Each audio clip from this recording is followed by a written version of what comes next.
oficial para o corte. Desculpa. Então, sejam muito bem-vindos, retornando no ano de 2025, com os nossos encontros do grupo de pesquisa do Ruptura, e uma abertura emblemática agora, com a prof. Franciele, uma prof que trabalha a questão de direitos dos desastres já há alguns anos, com uma vasta experiência, é professora da Universidade Federal de Santa Maria, pesquisadora assídua aí com vários artigos publicados, e hoje vai nos brindar, então, com uma palestra, uma fala sobre direito dos desastres e comunicação de risco. Fran, contigo a palavra, seja muito bem-vinda, e o Ruptura agradece aí a tua disponibilidade, que a gente sabe que é bem corrido. Eu que agradeço, muitíssimo obrigada à Ruptura, professora Franciele, professora Jéssica, professora Leura, minha querida Bibiana, é um prazer estar aqui com você, me escutam bem? Oi, prof! É um prazer estar contigo novamente também, beijão. Prazer é todo meu. Essa temática que eu trouxe para conversar com vocês, ela tem me instigado desde o ano passado, especificamente. O título ele seria muito maior, seria Comunicação do Risco, Direito dos Desastres e uma análise do plano de contingência da cidade de Santa Maria. E aí, por que eu pensei nesse período, né, em trabalhar com um plano de contingência? Bom, vamos começar do começo. Todos os impactos, né, que nós tivemos, a degradação ambiental, resultante, né, das ações humanas, que já haviam sido antecipadas pelos especialistas ao longo dos anos, elas se concretizam e elas vão se manifestando, né, no dia a dia. As mudanças climáticas, com o aumento dos eventos extremos, elas vão se tornar cada vez mais frequentes, cada vez mais intensas, e elas afetam diretamente a vida de muitas pessoas.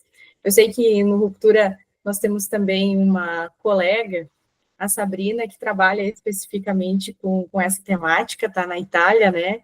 Então, é bacana ficar também e estudar o que as colegas acabam publicando, e aí o que a gente acabou compreendendo, que essa ausência de uma gestão eficaz dos riscos nas últimas décadas e nas administrações gerou uma demanda crescente pelo quê? Por cidades que sejam mais adaptáveis, mais resilientes às mudanças climáticas. Toda falta de um planejamento que seja sustentável e de adaptação rápida aos novos desafios ambientais vai contribuir para a vulnerabilidade das áreas urbanas e rurais.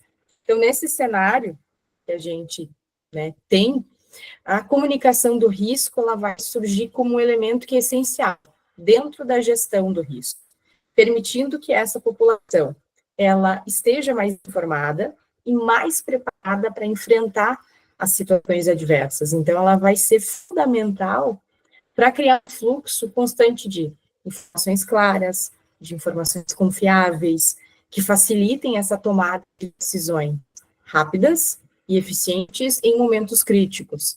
Então, essa comunicação do risco, ela vai também fortalecer a colaboração entre diferentes setores da sociedade, como governos, empresas, comunidades, para tentar fazer o quê? Reduzir o impacto da degradação ambiental e melhorar a resiliência da cidade. Então, é um desafio e tanto para que a gente possa pensar sobre isso. Então, dentro da temática da comunicação do risco, é importante a gente pensar, por exemplo, de que forma fomos comunicados, né, diante daquilo que aconteceu em Santa Maria em específico, que é o que a gente vem trabalhando enquanto grupo de pesquisa e enquanto projeto. Então, eu tenho um projeto vinculado à Universidade Federal de Santa Maria, que fala sobre a gestão socioambiental do risco aplicada à cidade de Santa Maria. A gente teve acesso ao rascunho, plano de contingência, ele já está em fase final, e a gente fez uma análise sobre ele, sobre como a comunicação do risco se dá no plano de contingência aqui da cidade. Então, numa análise, nesses últimos 4 anos, os desastres climáticos no estado do Rio Grande do Sul, eles aumentaram. E a gente não fala isso porque acha, porque cogita, não. Existe um relatório técnico chamado Vulnerabilidade e Risco, que foi organizado pelo LARIS, vinculado à Universidade Federal de Santa Maria, que comprovou que entre 2020 e 2023, o nosso estado, ele registrou por volta aí de 2.300 desastres climáticos. E em 2003, 1.088 ocorreram, né, e 562 foram causados por fatores hidrológicos. Em Santa Maria, né, nós tivemos 20 desastres ambientais no mesmo período. E deles, 11 foram resultantes de alagamento. Então, no mês de maio do ano passado, a gente teve um volume recorde de chuva, foi sim um dos eventos climáticos mais extremos, né? Então, ele foi um dos principais fatores responsáveis pela maior enchente já registrada na nossa região, o que levou, então, à decretação do estado de calamidade pública no nosso município, em 95% dos municípios, né, de todo o estado do Rio Grande do Sul, mas aqui foi o dia 3 de maio de 2024. Então, a intensidade, a duração das chuvas, que foram aliadas a fatores geográficos e urbanos, contribuíram para essa devastação que foi causada pelo desastre.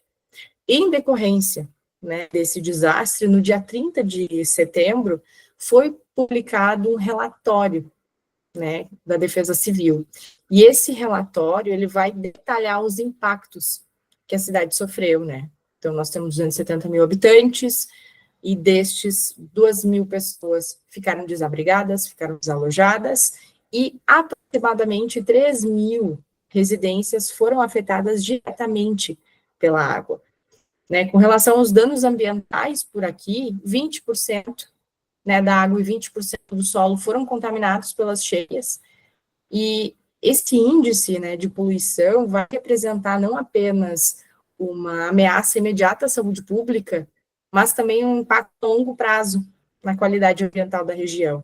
A gente costuma dizer que o direito dos desastres, ele é pensado em tempos de calmaria para ser colocado em prática em tempos de crise, e que um desastre como esse, ele vai afetar e vai violar os variados direitos fundamentais. E aqui tem uma ameaça direta de ameação. Então, essa situação, ela necessita de uma resposta, e necessitava de uma resposta que fosse ordenada, que fosse eficaz, e agora, em prevenir novos desastres e promover essa resiliência das comunidades afetadas. Então, todos os episódios que a gente narrou, eles aconteceram em maio de 2024, né? Santa Maria foi esse município, e por aqui, o que a gente teve de diferente? Os bairros mais afetados foram 5, né? E a gente acaba categorizando esses bairros em razão da sua vulnerabilidade econômica e da sua vulnerabilidade social. A Chácara das Flores, Itararé, Tancredo Neves, Camobi, quilômetro 3. Então, de novo, foi decretado, no dia 3 de maio, o estado de calamidade devido, então, a essas tempestades e chuvas intensas. Feito esse recorte, né, do que aconteceu por aqui, para alertar a população, né, uma das principais formas de comunicação utilizada foi o envio de SMS, né, de alerta pela Defesa Civil. Só que para que a gente pudesse receber essas mensagens da Defesa Civil, que inclusive ontem eu recebi uma falando sobre as chuvas, ou a possibilidade de trovão, descarga elétrica, para que a gente possa receber esse tipo de mensagem, eu preciso me cadastrar. Então, o cadastro é feito de forma muito simples, a gente encaminha uma mensagem de texto da 199 e a gente informa o CEP. Então, toda vez que tiver algum tipo de evento climático, a gente recebe um SMS. Após o envio, a Defesa Civil confirma o cadastro, e essa é uma maneira eficiente, né, de comunicar as áreas de risco, dando instruções de segurança, só que ela se mostrou limitada. Por quê? Porque a população não sabia. E esse cadastro, ele é voluntário, então ele depende da iniciativa individual de cada um. Então, isso significa que apenas aqueles que soubessem do sistema de cadastro, tinham acesso a informações sobre esse processo, eles eram alertados. Outro ponto crítico, acessibilidade limitada a algumas camadas da população. Embora o SMS seja uma ferramenta útil, né, ele não vai atingir aqueles que não têm telefone celular, ou aqueles em área de maior vulnerabilidade digital, né, o que vai representar uma lacuna super importante na comunicação. Então, eu preciso de internet, e internet era algo também, ou de sinal de celular, foi algo que durante um tempo a gente acabou ficando sem.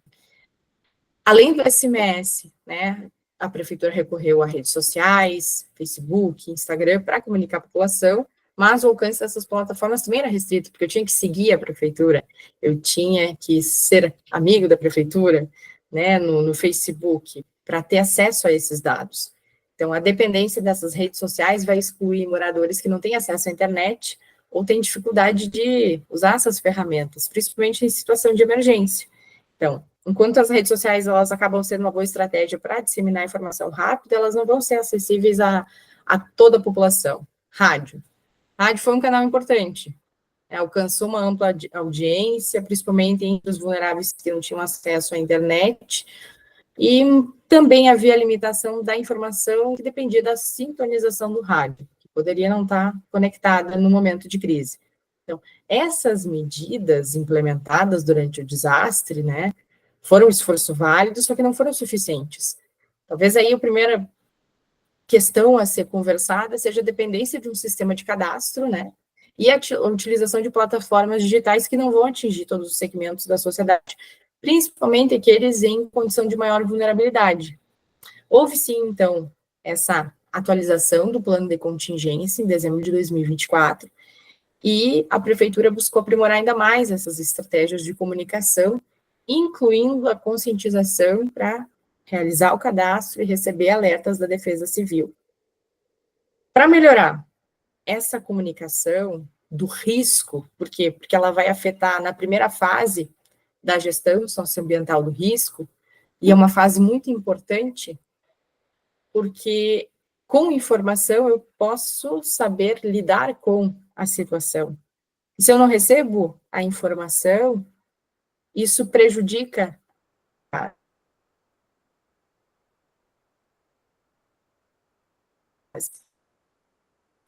em vez de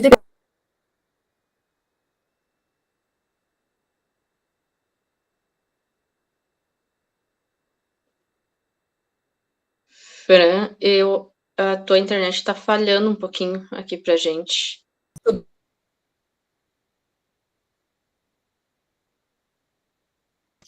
voltou. Então, cortou quando falava da importância da gestão socioambiental. A gestão socioambiental do risco, a importância de ter uma informação faz toda a diferença para que a gente possa lidar, né, com a questão do desastre. E aí eu falava que para melhorar a comunicação seria fundamental a gente ampliar o sistema de alerta. E aí eu disse que vocês com certeza devem ter recebido um alerta sonoro pelo celular e devem ter levado um susto. Esse sistema de alerta, o Brasil ele tem implementado um programa chamado Defesa Civil Alerta, independente de estarem cadastrados em sistemas específicos. Então, esse sistema ele tem sido testado, tem se expandido, e ele tem se mostrado aí eficaz para alertar a população. Então, ele utiliza o alerta sonoro, gerando um som nos celulares, para que elas percebam a urgência da mensagem, sem estarem conectadas à internet. E esse modelo de alerta tem um grande potencial, né, para alcançar toda a população. Também é importante a gente pensar em diversificar os canais. Para quê? Para atingir uma população mais ampla e garantir que as mensagens cheguem a todos. Embora o SMS tenha sido, sim, uma ferramenta importante, ele não vai alcançar os moradores sem telefone celular, ou com dificuldade, né, no uso de tecnologias digitais. Então, nesse sentido, uma estratégia mais inclusiva iria envolver múltiplos canais. Então, eu tenho aplicativos de celular, rádios comunitárias, alertas e, principalmente, simulados. Então, saber o que fazer numa situação. Então, a gente já tem mapeado as áreas do município em que nós temos uma vulnerabilidade maior e a possibilidade da ocorrência desse desastre. Então, realizar simulados nestas áreas. E aí, esse projeto vai virar um projeto de extensão agora ao longo desse ano. A gente vai trabalhar com o quê? Ao longo deste ano? Com a leitura fácil. Então, a gente vai levar o plano de contingência a essas comunidades e vai organizar de modo que a população tenha acesso à informação de modo objetivo, de modo claro. O que eu faço quando acontece algo como um alagamento, como uma enchente? Para onde vou? Qual é o ponto de encontro? Para quem eu ligo? Então, essas informações, elas precisam estar muito claras, muito objetivas. No ano passado, uma cartilha para os idosos foi lançada, né, idosos que poderiam se encontrar numa situação, né, de desastre, a cartilha tem quase 70 páginas. E eu fiquei pensando, qual é o idoso que vai entrar lá no portal do Ministério, vai baixar a cartilha, vai ler 70 páginas Não vai fazer isso. Então, objetivamente, o que eu preciso fazer, para onde eu vou, e existe algum abrigo perto de onde eu moro, essas informações, elas precisam estar claras. O que aconteceu na Grande Porto Alegre foi uma confusão de informações. Fica em casa, não fica em casa, sai, e aí quando sai a gente não tem transporte suficiente para que possam levar essas pessoas, a gente não tem estrutura para receber essas pessoas, não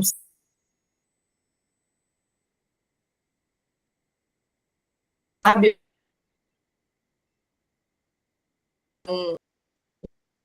vai ser colocado em prática em tempos de crise.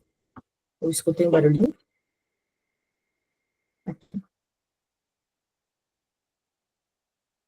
Achei que era aí. Outro ponto importante, né, é essa criação de pontos físicos de apoio, né, à comunicação, onde eu posso me informar diretamente e, se necessário, realizar o cadastro para receber alertas, né. Então, esses pontos, eles poderiam ser estabelecidos em locais como centros comunitários, como escolas, unidades de saúde e outras instituições que são acessíveis à população. Então, esse tipo de material, né, e de apoio presencial vai ajudar aqueles que têm aí dificuldades, né, recursos tecnológicos, que também tivessem acesso a informações vitais durante a crise.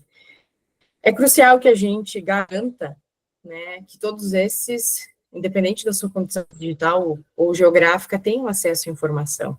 Então, para isso, essa diversificação dos canais seria super importante, oferecer treinamentos, capacitação à população. O que tem sido feito, né, com um plano de contingência, foram feitos alguns simulados em algum risco, né, principalmente para quem? Para grupos mais vulneráveis, idosos, pessoas com deficiência, moradores de áreas, né, vulneráveis, e isso vai permitir que todos saibam como acessar esses sistemas de alerta e como agir em situações de emergência. É interessante que no documento, no relatório, ele mapeia também quem são essas pessoas que moram nesses bairros. E aí, a maior parte dessas pessoas são mulheres. Em sua maioria, são mulheres. E as mulheres que detêm o trabalho de cuidar. Elas que têm o cuidado com os filhos, elas que detêm o cuidado com os idosos. E aí, é interessante porque a gente também tem uma outra linha que acaba trabalhando com isso, essa climática de gênero. Então, são as mulheres que são as afetadas. Durante um bom tempo, as creches e escolas deixaram de funcionar, então, com quem eu deixo, né, as crianças e adolescentes, quem exerce o trabalho de cuidado com os idosos? Eu preciso continuar trabalhando. Então, Susan Kutter tem um artigo muito bacana que fala sobre a questão de vulnerabilidade, e ela fala que a consequência, né, de um desastre vai ser muito maior para quem é mais vulnerável. E nesse caso, né, a questão de gênero, as mulheres aqui vão sentir esse desastre de uma maneira mais intensa. E aí ela faz todo um cálculo para explicar o porquê a questão de gênero aqui seria importante levar em consideração quando a gente fala, né, de um desastre. Então, com essa atualização de um plano de contingência em dezembro, algumas mudanças, né, foram implementadas.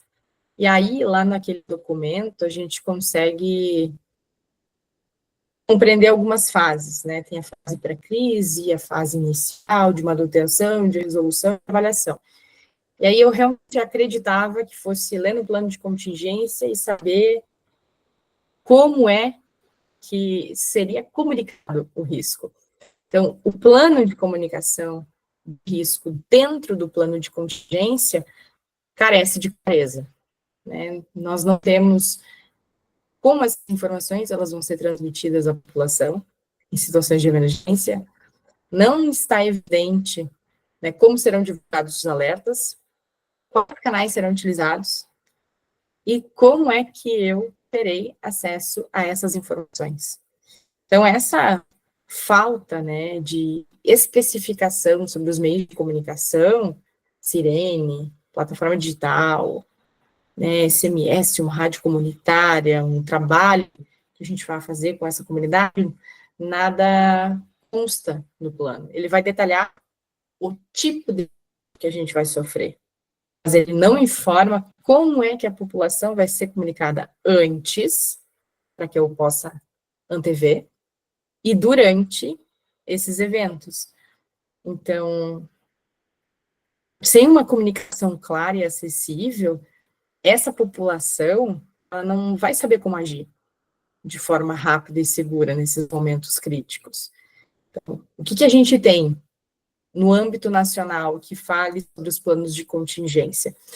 Eles fazem parte da Política Nacional de Proteção e Defesa Civil, que é a Lei 12.608, que a gente fala sobre, tanto sobre direitos de desastres, e a gente encontra, né, a gestão circular do risco dentro da lei, e é através dessa legislação que os municípios vão se tornar responsáveis por elaborar e por simular, né, regularmente os planos de contingência a fim de ter o quê? Uma resposta mais rápida, mais eficaz em caso de desastre.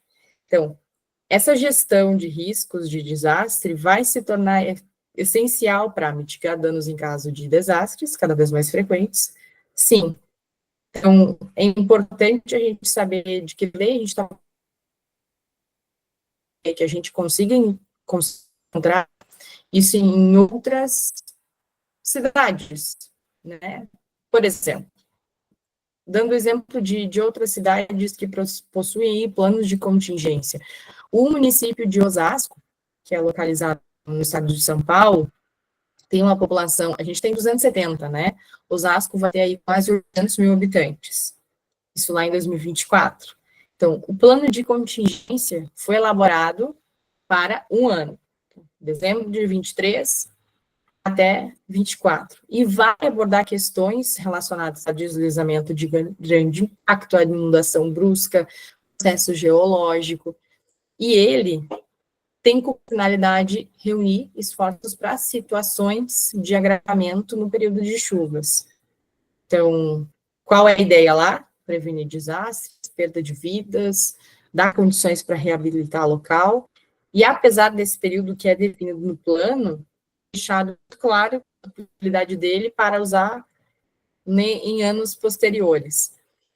E aqui, conceitos muito básicos, né, legislações úteis, então, existe uma relação muito forte entre defesa civil e a prefeitura, então a gente consegue perceber muito bem isso. E no plano de contingência deles, é muito claro o modo como a comunicação do risco vai ser feita, por meio de mensagens, né, de SMS ou WhatsApp para a população, efetivando uma mobilização maior vida mais segura, a reabilitação, né, dos cenários, visando a recuperação dessas infraestruturas, né, do restabelecimento de serviços. Então, ele é bem detalhado, são apresentadas as etapas que vão ser utilizadas, a fase inicial, os recursos, né, ações de socorro, assistência, e aí, por fim, essa fase que a gente mencionava, né, de reabilitação. Falava da Sabrina e lembro de Blumenau, né? Blumenau tem uma população aí de 380 mil habitantes, mais ou menos, e Blumenau também sofria muito com as inundações, com as chuvas, e, bom, eles também têm um plano de contingência, né, interessante, e a primeira, né, fase consta, então, a prevenção.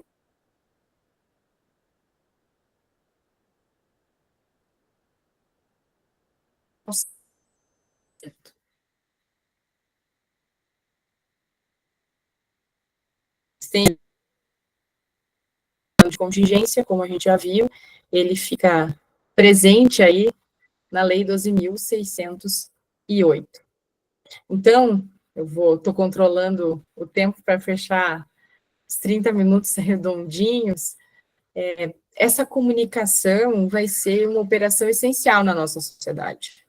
Ela é fundamental para que a gente possa transmitir informações, e informações claras, informações objetivas, e informações que sejam aí de fontes seguras. Entrar no ponto de fake news sobre as enchentes, isso seria a pauta para uma outra conversa nossa. Nós também estamos, né, conversando enquanto grupo, e aproveito para fazer essa divulgação aqui pelo... Ih, pausou. Para nós tá bom, Fran. Agora pausou mesmo. O sinal Pausou. da internet, viu? Se a gente que tem condições de pagar. Acontece isso nem chovendo? Viu? Voltou.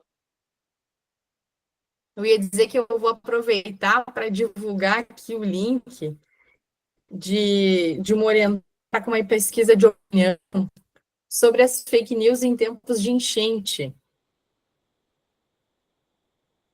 Deixa eu ver. Acho que agora foi, travou mesmo.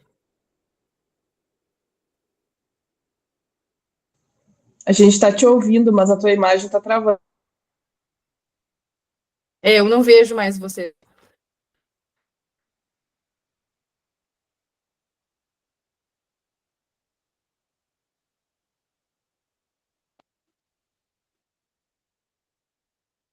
Ainda não chegou o link. Agora travou. Eu estava... Voltou. Tenho medo de tentar. Voltou? Uhum. Está oscilando bastante o horário, né?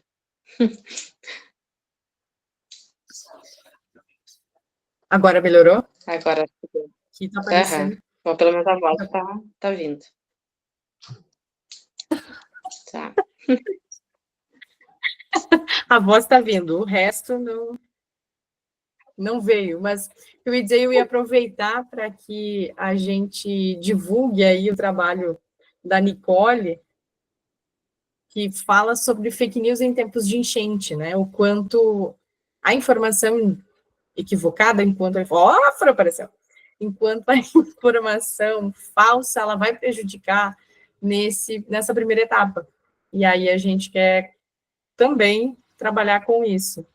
Então, eu estou com 2 pesquisas de campo em andamento, a gente está com uma pesquisa de opinião, acredito que até o final do ano a gente tem aí bastante informação sobre tudo que aconteceu por aqui, né, e no contexto dessa comunicação de riscos, do plano de contingência, eu ressalto, a falta de informação clara e de um planejamento eficaz vai comprometer a capacidade dessa sociedade de agir de forma preventiva e eficiente. Essa informação, ela precisa ser clara, ela precisa ser objetiva, né, fornecendo orientações sobre essas ações a serem tomadas em situações de risco. Eu vou encaminhar para vocês aqui no chat o link das entrevistas, da pesquisa de opinião, na realidade. E aí, conto com a ruptura metabólica para que vocês possam divulgar também essa pesquisa. É uma pesquisa, né, da graduação, mas super interessante e tem tudo a ver com a temática que a gente trabalhou na noite de hoje. Eu peço 1000 escusas pela internet. Acho que agora melhorou, consigo ver a Jéssica, estava enxergando a Fran antes.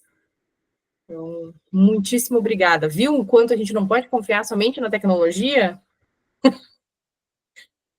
Não é possível fazer isso. Real, real. A gente que tem condições de pagar uma internet, né? Passa sufoco. Imagina. Fran, Fran, te agradecer pela brilhante exposição. Nos deixou aí instigados em vários aspectos. Eu vou começar com algumas, assim, uma breve contextualização e umas 3 perguntas. Vou fazer tudo num bolo só, aí depois responde. E a gente vai, depois passo para a Jéssica, ou Jéssica, se quiser começar também, bem tranquilo. E depois nós temos alguns questionamentos no chat ali. Então, assim, essa comunicação dos riscos aí de desastres me despertou muita questão das políticas públicas, né? Como não só a questão das prefeituras, aí falando no âmbito dos municípios, já que, né, o destaque foi para o município de Santa Maria, mas também o engajamento da sociedade civil na realização de políticas públicas, porque sempre a gente pensa, quando pensa em políticas públicas, coloca sempre nas costas só do Estado, né? E a gente esquece do nosso papel relevante, está lá na Constituição, falando, né, que é a sociedade como um todo e o Estado tem obrigação, né, na realização de políticas públicas para melhoria das condições da população em si. Daí, nesse sentido,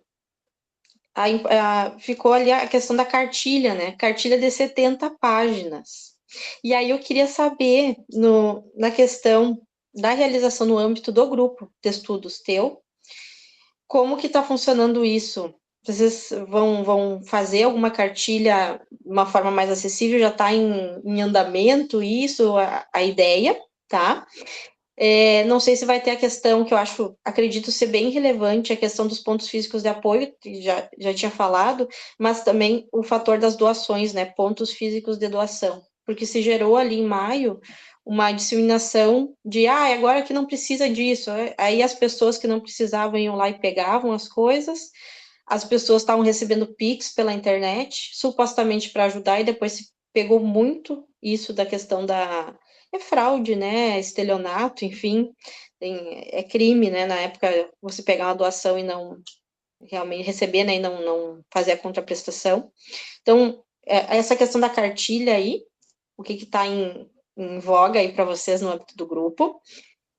Depois falou bastante sobre a questão ali do mapeamento, né, das áreas da importância de mapear. Aí eu não sei se já tem alguma coisa em evolução de como é feito esse mapeamento através do IBGE, porque são as pessoas que informam, né, a localidade que elas estão, as condições, também pego a partir da pesquisa de IBGE, como que é feito essa apuração de dados. Não sei se já teria essa informação, mas fiquei pensando nisso, até para a gente entender melhor como que funciona. E sobre os relatórios, aí adentrando naquela questão ali do gênero, nós temos o relatório no âmbito da segurança alimentar, aquele SOF. Existe já, vocês têm conhecimento de algum relatório voltado de gênero e desastres? Porque tem, né, alguns relatórios oficiais para outras, né, esse SOF é bem específico de segurança alimentar, que pega a questão socioeconômica das famílias, né, voltada à questão do gênero. Então, também, aí eu vou fazer a 4ª pergunta, né? 3 virou mais um. E se vocês têm no âmbito do grupo de vocês também, algum estudo em curso de como funciona, que comentou ali de Guarulhos, né, de São Paulo. Eu morei em São Paulo, é bem complicado também essa questão dos alagamentos, enfim, do planejamento urbano, né, propriamente dito, mas no âmbito do grupo de estudos de vocês, lá dentro da UFSM, já tem algum estudo em curso de como funciona em outras regiões para ver a compatibilização de modelos, para aproveitar ou não? Basicamente isso, tá? Pode responder num bolo só, mas é que vai despertando, é um tema muito instigante.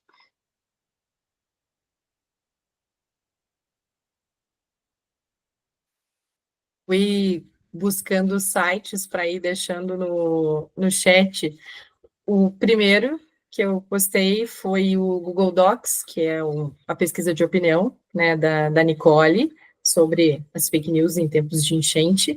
O segundo link é o guia que orienta a população idosa sobre riscos e desastres socioambientais, que vocês podem ter acesso. E aí eu aproveito para responder a primeira pergunta, que falava sobre a gente, numa disciplina eletiva, né, que eu transformei uma disciplina de Direitos dos Desastres no semestre passado, a gente, enquanto última atividade da cadeira, nós elaboramos uma cartilha para a população idosa no modo leitura fácil. E aí a gente pegou todos os pontos, entramos em contato, né, com alguns órgãos aqui da UFSM para receber a verba, né, para poder confeccionar essas cartilhas. Por quê? Porque eu estou falando de população idosa e eu preciso ela com uma folha maior, eu preciso de uma letra maior, né? Mas a cartilha vai ser uma página, com informações ali muito objetivas do que fazer. E aí pensamos em ir até essas comunidades. Agora, a gente está com 2 projetos a serem liberados pelo CEP nessa semana, um que versa sobre a questão de gênero e outro que fala sobre a questão de moradia, então todos com a temática, né, sobre as enchentes. E aí nós vamos até esses 5 bairros. E aí, indo até lá, conversando com a população durante essas pesquisas, aí eu já vou conseguir compreender onde e como a gente vai fazer essa entrega dos panfletos. Se conversando com a comunidade, fazendo algumas visitas, deixando em pontos estratégicos, né, postos de saúde, pontos em que a população, né, circule e tenha acesso, porque só deixar a cartilha em cima da mesinha pode ocorrer muita coisa, inclusive nada, né? Vão olhar e dizer, olha, o que é isso? Não faço a menor ideia. Então, conversar com a população, acredito que quando formos, né, realizar a pesquisa de campo agora, nesse próximo mês, a gente já vai mapeando formas de. Então, o método leitura fácil é muito bacana, porque aproxima. A gente sabe o quanto o direito é duro, e uma cartilha de quase 70 páginas não é acessível, e aí aproximar, que afinal a gente está falando de uma legislação que versa sobre proteção. O direito não tem também esse caráter protetivo. A gente vai falar quando ocorre, a gente vai atuar na resposta. E a nossa ideia é muito diferente, atuar na prevenção. Ah, mas e se não ocorrer nada? Show de bola, estava preparado para o pior. Mas eu estava tentando antever. E aí você mencionava de onde vieram os dados, né? O Labis fez um relatório técnico de risco e vulnerabilidade, eu postei, ele tem 90 páginas. E aí ele versa isso, ele elabora a partir do Atlas, né, de desastres. Ele vai elaborando os dados. Em Santa Maria, deixa eu puxar aqui. Vou achar agora o município de Santa Maria. Aqui.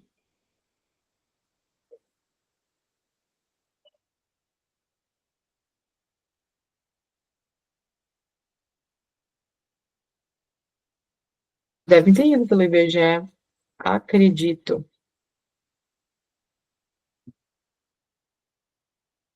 Porque é um relatório bem interessante. Acredito que tem ido, que tem perfil socioeconômico. Isso. Censo Demográfico de 2010, extraídos do sistema IBGE. Não foi o censo de 2022, porque ainda não dispõe dessas informações, conforme mencionado anteriormente. Então, é do censo de 2020, não 22. Então, isso também é importante mencionar. E agora, eu não lembro da última. Tinha uma quarta. A questão dos, se vocês têm no âmbito do grupo de estudos algum comparativo de outros municípios para ter de parâmetro para... Por enquanto, a gente está aplicando aqui, né? Mas a ideia é comparar quando a gente terminar de mapear Santa Maria. Então, ano passado foi muito difícil a gente conseguir sair, né? Então, as consequências, os efeitos das enchentes, principalmente, né, dentro da universidade, as aulas, a gente estava em greve, então agora parece que esse ano a gente conseguiu, de certa forma, dar andamento aos projetos. Então, por enquanto, aplicar aqui. Alguns municípios, né, muito, não vai citar nomes dos municípios agora, mas eles não possuem estes planos. E aí seria interessante levar e falar sobre, até porque foram muito afetados, tanto quanto o município de Santa Maria. Então, são municípios muito cerca, DH. E aí a gente precisa, bom, mapeando por aqui, levar isso para outros que não possuem. Isso seria interessante. Jéssica, está contigo a palavra. Primeiro, agradecer a presença da Prof. Fran. Começamos o ano com o pé direito, com a fala dela. Também dar parabéns pelos projetos, né? Que a gente sabe que pesquisa de campo é uma coisa muito séria e não é fácil. Então, parabéns pelo incentivo que está disponibilizando aos alunos, a oportunidade de pesquisar, né? E eu acho que meu questionamento ele é no âmbito mais geral. Pensando lá no plano clima que começou a ser elaborado em 2023, que ele já começou a pensar nessa parte de estruturação de riscos, gerenciamento, adaptação dos municípios, no modo geral, né, Brasil, apesar da Prof. Fran trazer a nossa realidade, que é super importante para a gente ter noção do que está acontecendo. Uma das grandes dificuldades do plano clima foi justamente isso, a informação e a forma com que se daria em cada local todo esse procedimento. Eles começaram a elaborar, acredito que não tenha terminado ainda, não acompanhei desde dezembro do ano passado. Qual é a tua percepção, Prof. Fran, com essa questão de adaptação climática e de riscos ambientais? O que está faltando para nós, enquanto nível Brasil, chegarmos numa gestão de riscos mais eficiente, além de informação? Informação na questão da população. Porque até a gente sabe que tem muitos canais que às vezes a gente vai procurar de órgãos públicos que a gente vai procurar informação e está com informação defasada, atrasada, ou que não contempla na realidade o que está acontecendo. Então, na tua percepção, o que tu acha do plano clima? O que tu acha que está faltando? E como a gente pode ajudar a melhorar isso? É muito importante, obrigada, Jéssica. De fato, pesquisa de campo envolve aí um trabalho de corpo e alma, né, tanto das pesquisadoras aí, as alunas, quanto nosso, e é tão bom poder encontrar alunos no meio do caminho que se dispõem a fazer esse trabalho, que é um trabalho árduo, né, então é muito bacana, enquanto universidade, a gente também produzir conhecimento e estar próximo das comunidades, não apenas receber, eu estou fazendo um trabalho em cima do relatório Labis, não, vai ser um trabalho único, vai ser um trabalho novo em que a gente pode conversar com a população. E aí, é claro, a informação é só uma ponta. Hoje de manhã, eu orientava uma aluna que está conversando sobre justiça climática e está analisando o caso IEA, né, como uma importante ação e quais os reflexos, né, que a ação do IEA, a primeira ação climática, né, teve como impacto. E aí é interessante pensar, e ela disse assim, tá, mas por que a gente vai trabalhar com isso? E, bom, um dos pontos é começar conversando sobre justiça climática, sobre acesso à justiça climática, quem de fato é afetado, são as parcelas vulneráveis, mas como é que a gente chega nisso? Né, de falar sobre litigância climática, eu disse, olha, a gente precisa fazer toda uma adaptação entre as convenções, os tratados, entre o que os estados estão ali tratando e a questão local.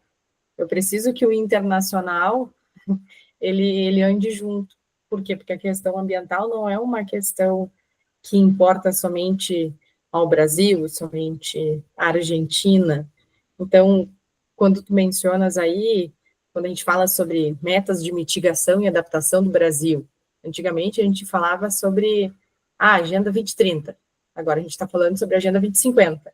E por que a gente vai mudando de agenda? Porque a gente não cumpre as metas. E aí a gente faz o quê? É tipo a dieta no início do ano.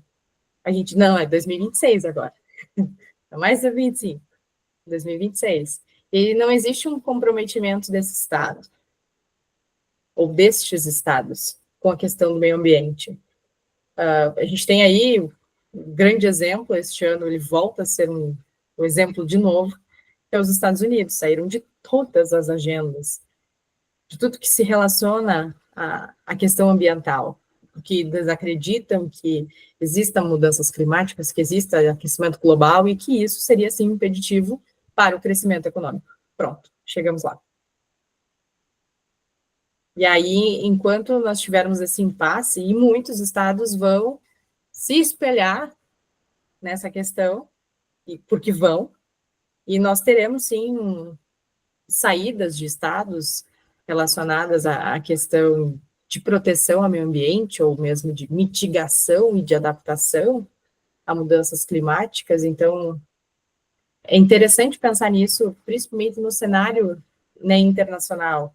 Como é que a gente vai mitigar a questão do clima? Como é que a gente vai, enquanto sociedade, realizar a nossa adaptação climática? Eu conversava com os alunos no ano passado, e quando a gente teve aquele grande furacão ali nos Estados Unidos, a população recebeu alertas muito antes, mas eu vou chamar de plano diretor. Todas as casas que haviam sido devastadas, o município aprovou novos planos diretores. Então, que essas casas só poderiam ser construídas com pelo menos 2 andares. E o andar de baixo seria somente para estacionamento, para garagem. Não seria moradia. Já pensando no quê? Adaptação à mudança climática. No primeiro, ninguém mora. Por quê? Pode vir enchente. Vão morar onde? Vão morar no segundo. Então, é interessante, se a gente continuar morando exatamente nos mesmos locais, vamos pensar aí no município de Mussum, que durante 2023 teve aí 3 grandes enchentes, né? Tu mencionava o Vale do Taquari.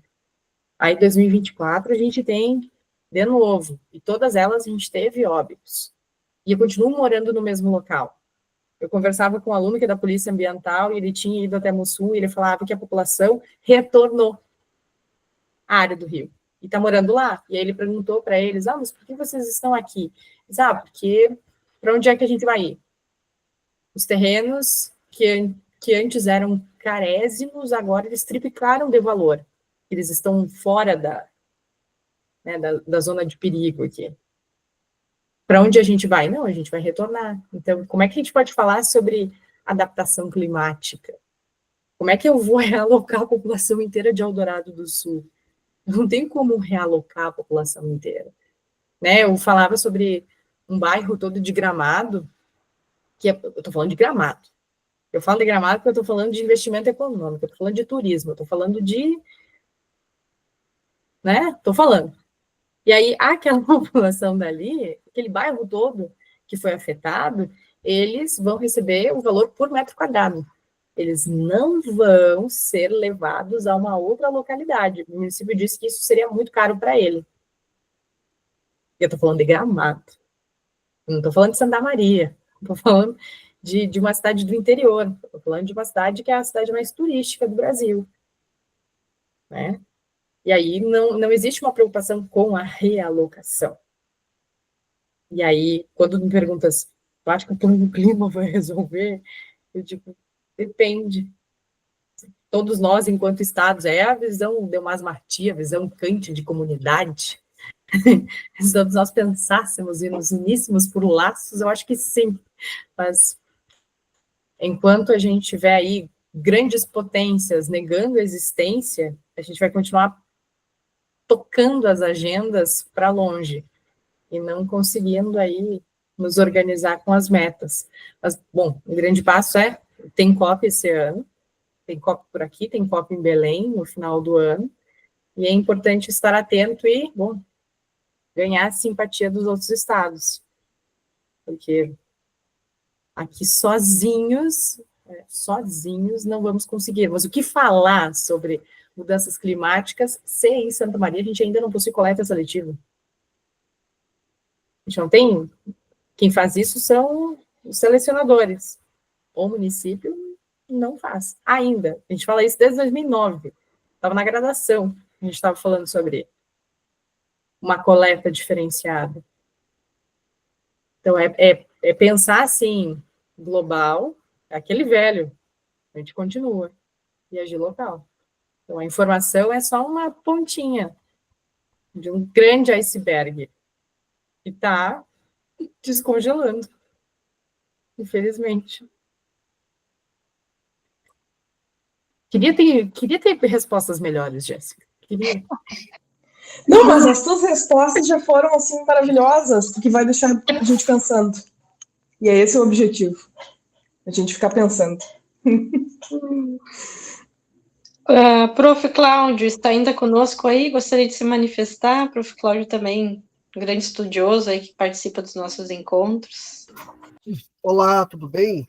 Tudo Olá. bem. Primeiro eu quero parabenizar, viu, Franciele, pelo tema, pela exposição, pela clareza, pela pergunta bastante pertinente da Franciele com relação às políticas públicas. Eu, assim, eu acho que um dos grandes desafios hoje, né, assim, eu gostaria de ouvi-la sobre essa perspectiva,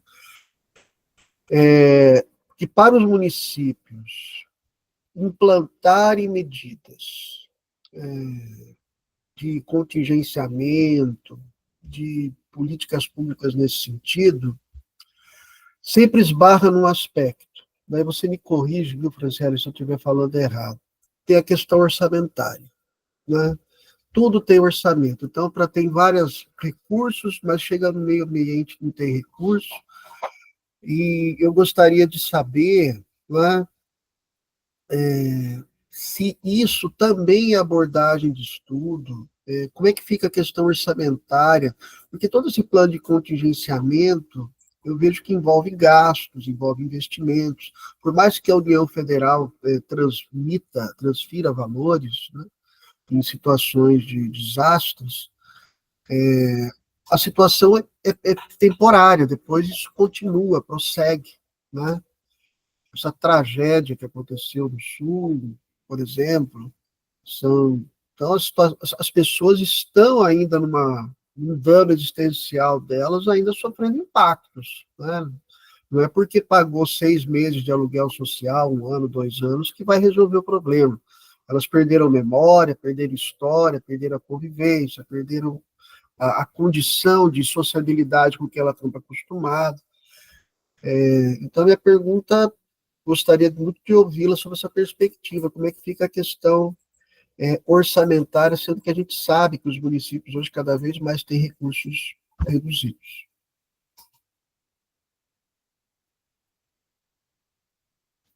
Se a gente não estivesse sendo gravado, a gente falava outras coisas.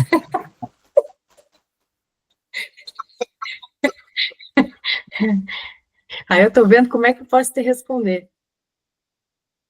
Se a gente estivesse conversando assim em casa, o que eu posso dizer? Dentro do que eu posso dizer. A gente sabe que todo o orçamento relacionado se a gente fizer aí qualquer tipo de busca muito rápida sobre os orçamentos, né, principalmente relacionado a desastres, se em 2024 eles eram muito poucos, agora em 2025 o orçamento da União previa aí 1,7 bilhões para a gestão de riscos de desastre. E aí ele é 200 milhões a menos do que era em 2024. Então a gente sabe que as ações de reconstrução, eu brinco que se lá em New Orleans a gente levou quase 10 anos para reconstruir, eu estou falando de uma cidade, você imagina aí 95% do estado do Rio Grande do Sul, né, decretou estado de calamidade. E aí é só a gente passar aí em direção de Santa Maria até Porto Alegre. E aí a gente vê aí a força da água, né? E tudo que o Estado ainda precisa reconstruir, né? Você fala de memória, você fala aqui na UFSM a gente teve o arquivo, né, da universidade que alagou. Aí tu imagina, eu tenho aí pessoas que querem se aposentar e são pessoas que eram antigas na universidade e todos os documentos, eles estavam lá e não estavam digitalizados. Eu tenho a memória da universidade que pode ter se perdido.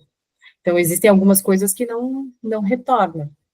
Agora, o valor para investimento em prevenção é que é o grande problema.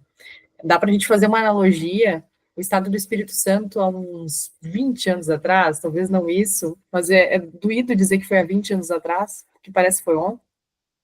Ele tinha uma norma estadual que versava sobre a não utilização de sal. Ele dizia que os restaurantes não deveriam entregar sal nas mesas, deixar somente se o cliente pedisse. Por quê? Era uma estratégia do Estado que verificou que os seus habitantes estavam aí tendo muitas doenças relacionadas à hipertensão, doenças relacionadas com o consumo de sódio. E o Estado pensou, poxa, vou tentar uma ação de prevenção. Vamos pensar em reduzir o consumo de sal. Logo, né, os comerciantes se reuniram e acabaram derrubando essa lei. Algo que a gente, quando vai para a Argentina, vai para o Uruguai, a gente vê que o consumo de sal lá é bem reduzido. A gente que coloca o salzinho nos alimentos. Algo muito perto do que aconteceu por lá foi o consumo do açúcar. Então, a gente ia comprar um chocolate no Uruguai, estava alto em teor de gordura. Tu já pegava ele meio ruim, assim, meu Deus, vou levar ele escondido. Mas qual é a ideia aqui? É trabalhar em prevenção, para eu gastar muito menos em ações de resposta.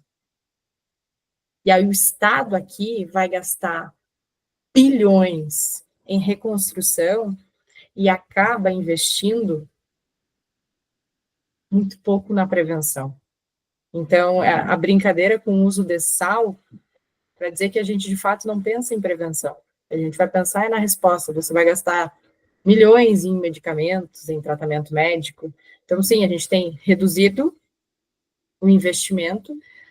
Em Santa Maria, o que a gente viu foi o contrário, né?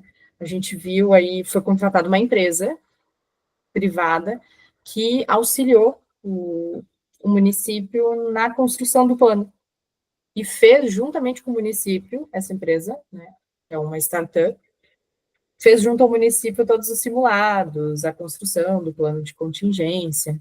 Então aqui a gente tem até para terremoto. A gente tem é sério? Depois eu mando o plano. Ele ainda não está na fase final, mas é bem interessante. Até terremoto a gente tem risco. Estou brincando, mas está previsto no plano de contingência. Mas essa questão da comunicação do risco, dentro dele, é que me instiga.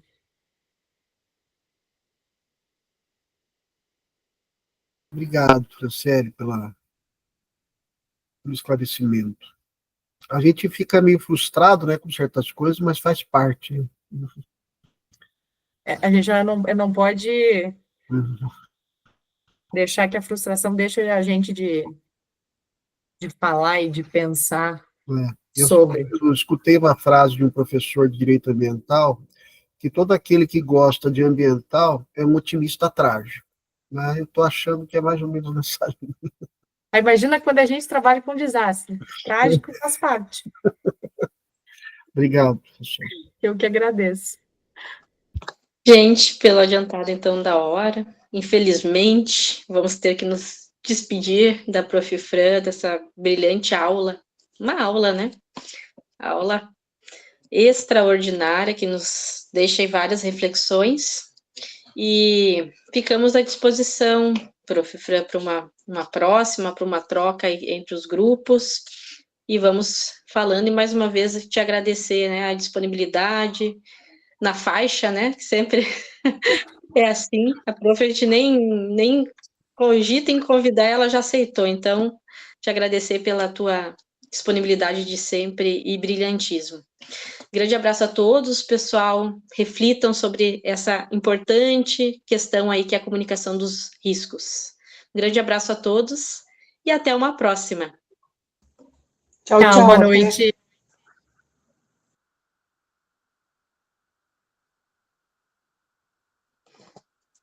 Então tá, gente. Beijo grande. Até. Beijo. Até. Beijo.